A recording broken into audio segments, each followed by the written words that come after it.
بدأ المخرج محمد خان في تصوير فيلمه الجديد فتاة المصنع في أحد مصانع القاهرة، والفيلم بطولة هاني عادل وياسمين رئيس وتأليف وسام سليمان وإخراج محمد خان. ذكر المخرج عمرو عرفة على الفنانة نيكول سابا لتقوم بدور البطولة أمام الفنان أحمد مكي في فيلمه الجديد ابن النيل، والذي سيبدأ تصويره قريبا، ولم يستقر المخرج على ميعاد عرضه. والفيلم تأليف أيمن بهجت قمر وإخراج عمرو عرفة وبطولة أحمد مكي.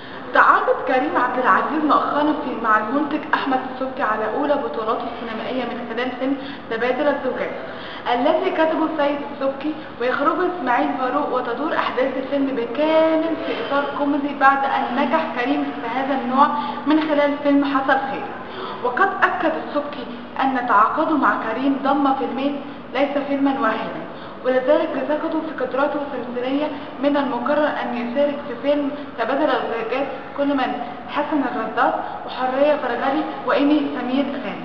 يستكمل الفنان أحمد حلمي تصوير فيلم جديد على بوستيفي مع الفنانة غادة عادل لاستعداد العرض في الموسم الأكاديمي في نصف العام المقبل. ويدور الفيلم في فانتازيا الذي يربط الواقع بالخيال، وهو مع مصنع تامر إبراهيم الشهير بتأليف قصص الرعب.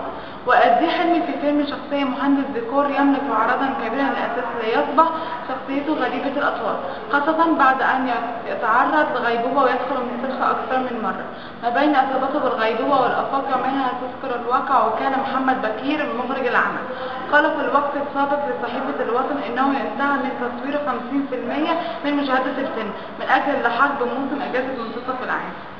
جلسات عمل مكثفة يعقدها هذه الأيام المنتج الكبير حسين الكلا مع السيناريست ياسر بدوي لوضع الخطوط العامة والرئيسية لفيلمهما الجديد أما بعد.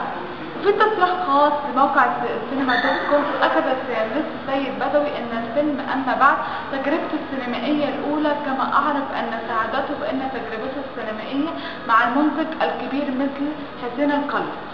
وتدور قصة الفيلم في قالب كوميدي فانتازي حول 5 شباب من طلاب معهد السينما قرروا تقديم المشروع تخرجهم حول الحالة التي تعيشها مصر بعد الثورة والشكل الذي يحلمون به أن تكون مصر عالية يوما ما. وأضاف بدوي: ما زلنا في مرحلة الترشيحات، غير أن الفنان محمود حميدة هو أول المرشحين للفيلم، وأيضا ترشيح الثلاثي عمرو عادل وأحمد حاتم وكريم قاسم للفيلم.